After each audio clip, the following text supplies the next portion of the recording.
welcome. I am Halcyon. Welcome to Hug Nation. Today I want to talk about an experience that I had this weekend at a retreat.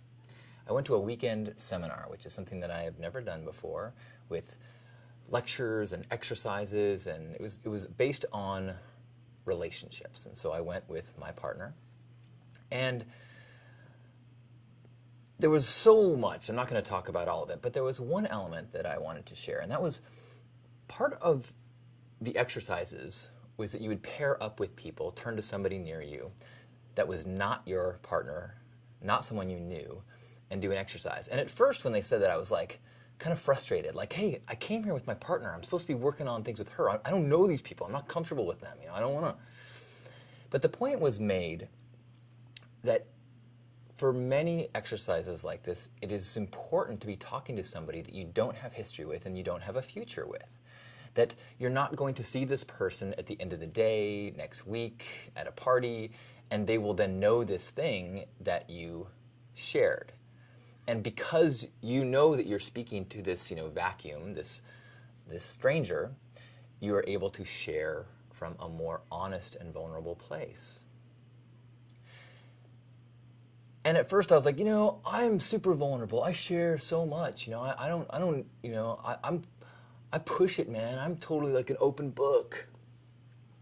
But I remembered that a few years ago I was in a men's group, and how quickly I became aware of the different level of communication and dialogue that happened in this men's group versus at a social event where the same people might be there, but there was also women. That there was something that happened to me and to many of us, that just the presence of women kept our dialogue, kept our topics, kept the way we shared things in such a manner that we were kind of protecting our image, or kind of portraying ourselves in a favorable light, or kind of like humble bragging instead of actually like being open and vulnerable. So I decided I would do the exercises as directed and turn to the person next to me. And there was a number of exercises like this, but there was two instances during the day that shook me. And in both the exercises, what happened was, first we would eye gaze with the other person, and then through some directions and some guiding, we would eventually decide who this other person was going to represent or be, somebody in our past, someone in our current life, or someone that we wanted to say or express to, and then see them in the other person and then express to them. Whether that is something of forgiveness, whether that is something of asking forgiveness, whether that is something of just something unsaid. And in both times I did it, I erupted, just tears. Like the first time, and the woman that I was in front of, I was like, "Ugh!" And I like sprayed onto her face. I was buckling with tears and crying. And it was powerful and it was beautiful. And then I had this feeling of like, oh my gosh, I've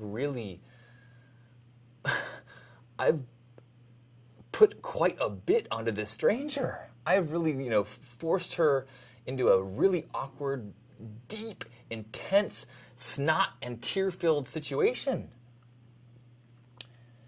But almost instantly, I felt back this love. And that was partially due to the whole container that this whole event and all the people there and all the sharing, and it was led by Destin, Gerek, and he set a tone of this loving acceptance. And so after I was able to like surrender to this feeling of like acceptance and love and just cry, I sensed from the other person and later heard from them what a gift it was to share. What a profound treasure to share that level of emotional healing with another person. And then I thought about, of course, like I would feel that way. If somebody like surrendered and cried into me, I would feel so touched. I would feel so humbled. It's like, what a rare, beautiful part of humanity to be able to witness and facilitate. And And then the more I thought about it throughout the day, because then later in the day, I had a very similar experience, this time with another person, and I projected another person onto them and had another totally different issue, but crying catharsis and looking into this stranger, seeing this person who wasn't there, and then when I finally came out to it, seeing this loving gaze of this person that I just met, this acceptance, and I was like, and the more I processed these two experiences,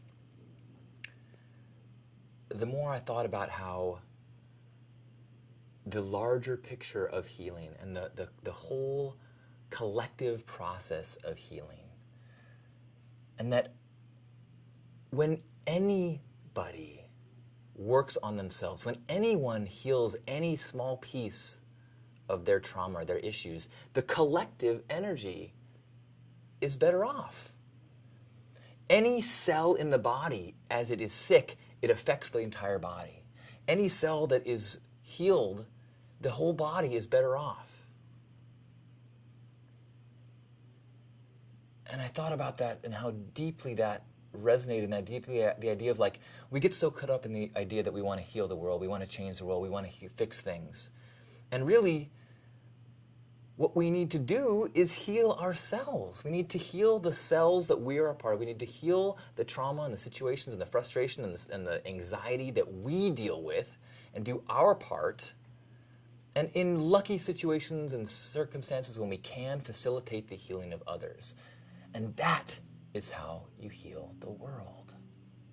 As each of us heal our individual things, each of our issues are like these bumps and on some big, massive rock.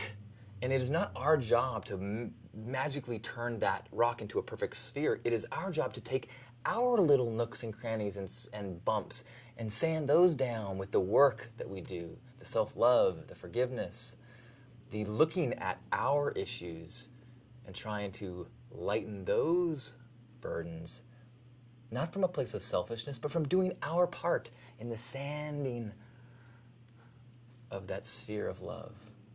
You can't be a broken vessel and carry water to people in need. You have to quench your thirst, be energized, be satiated and hydrated, and then how can I be of service to others? But there's so much work to be done on the self. That's the lifelong path. That is our obligation to the world is a selfish one in some ways. It is to heal what we can, what we have control over. And so as I was allowed to go through this healing, and I was encouraged and I was embraced and I was loved, I felt like it wasn't my healing necessarily, but it was my part in the cosmic healing. And everyone present and everyone in my life and all the support was all part of this healing process. And so these tears and this snot was simply the byproduct, not of one man crying, but of global healing. There are opportunities to change the world individually. And as we do so, there are ripple effects. Some obvious and some not so obvious, but always happening. And so that we are all part of the cosmic healing, doing what we can within our realm of influence. Ideally, maybe not even ideally, but potentially that realm of influence grows as we learn and we take on more and as we progress. But it's not a matter of distance, it's a matter of direction. And so thank you for taking on whatever healing you can.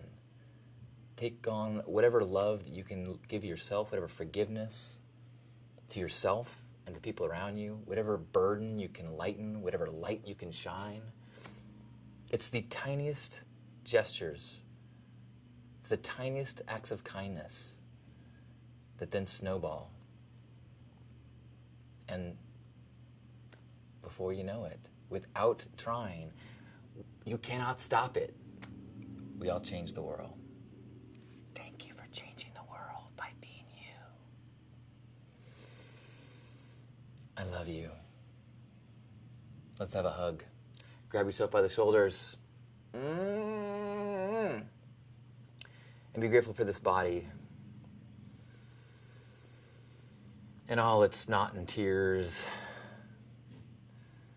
And know that it is a vessel that takes you around the world and allows you the experiences, the lessons, the classrooms, just as the personalities give us these opportunities to learn. But deep down, when we heal and heal and heal and heal and heal and heal, we stand it down and we stand it down, and we eventually get to this pure, bright, vibrant, loving light inside us.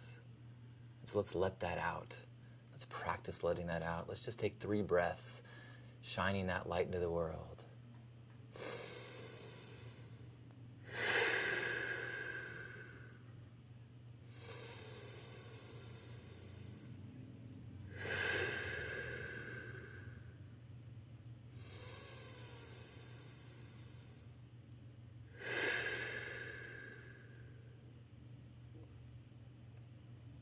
On behalf of Grandpa Caleb and all love warriors who are healing the world, thank you.